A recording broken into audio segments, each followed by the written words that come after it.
കേരളത്തിന്റെ ക്യാപ്റ്റൻ ആണ് പിണറായി വിജയൻ എന്ന തരത്തിലുള്ള പരാമർശം ഇങ്ങനെ ജനങ്ങൾക്കിടയിൽ ഉയർന്നു വന്നു, പൊതുവിൽ സ്വീകരിക്കപ്പെട്ടു. പക്ഷേ പിണറായി വിജയൻ ഇന്ത്യയിലെ കമ്മ്യൂണിസ്റ്റ് മാർക്സിസ്റ്റ് പാർട്ടിയിലെ ഇന്നത്തെ ഏറ്റവും തലമുതിർന്ന നേതാവാണ്. PB-യിലെയും കേന്ദ്ര കമ്മിറ്റിയിലെയും ഏറ്റവും ഉയർന്ന സ്ഥാനത്തിരിക്കുന്നയാൾ പിണറായി വിജയനാണ്.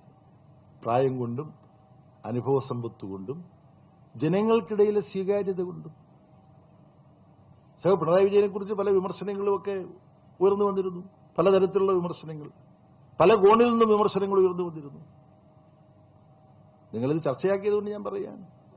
എന്നാൽ പ്രതിക്ഷോഭങ്ങളും പ്രളയങ്ങളും കാര്യങ്ങളും എല്ലാം വന്നു. അത് കൈകാര്യം ചെയ്യുകയും കോവിഡിന്റെ കാലം മുതലാണ് ഓരോ ദിവസത്തെയും കാര്യങ്ങളെല്ലാം അദ്ദേഹം പത്രസമ്മേളനത്തിലൂടെ വിശദീകരിക്കാൻ കഴിഞ്ഞു. അതെല്ലാം കഴിഞ്ഞപ്പോൾ നമ്മുടെ വീട്ടിൽ കുടുംബത്തിലൊരു കാരണവരുണ്ടെങ്കിൽ ആ കാരണവരെ എങ്ങനെയാണോ കാണുക, അതുപോലെ കേരളീയ സമൂഹത്തിന്റെ ഒരു കാരണവരായിട്ട് പിണറായി വിജയൻ മാറി. നമ്മുടെ കൺമുമ്പിൽ, നിങ്ങളുടെ എല്ലാം കൺമുമ്പിൽ, എന്റെയും കൺമുമ്പിൽ സംഭവിച്ചതാണ്. അപ്പൊ അത് ഏതെങ്കിലും ഒരു സ്ഥാനത്ത് നിന്ന് മാറ്റുകയോ ഉയർത്തുകയോ താഴ്ത്തുകയോ ചെയ്യുന്നത് കൊണ്ട് ഉണ്ടാവുന്നതോ ഇല്ലാതാകുന്നതോ അല്ല. തനിക്ക് കിട്ടിയ ചുമതല, മുഖ്യമന്ത്രി എന്നുള്ള ചുമതലയുണ്ടായിരുന്നത് കൊണ്ടാണ് ആ ചുമതലയുടെ നിർവഹണത്തിന്റെ ഭാഗമായി അദ്ദേഹം ഈ കാര്യങ്ങളെല്ലാം കൈകാര്യം ചെയ്തു. അതിനെ കേരളീയ സമൂഹം സ്വീകരിച്ചു.